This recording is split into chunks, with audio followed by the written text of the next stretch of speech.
Только 70% тротуаров в Чебоксарах посыпали песко-соляной смесью. Об этом буквально час назад заявил глава администрации города Алексей Ладоков. Он поручил до конца рабочего дня обработать все пешеходные дорожки в городе. Напомню, в Чувашии из-за ледяных дождей третий день действует желтый уровень опасности.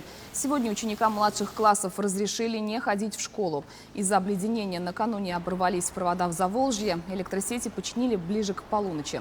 В городе спилили 20 упавших деревьев. Аварийные бригады проверяли контактные линии троллейбусов, которые тоже обледенели. Сегодня перебоев с транспортом нет.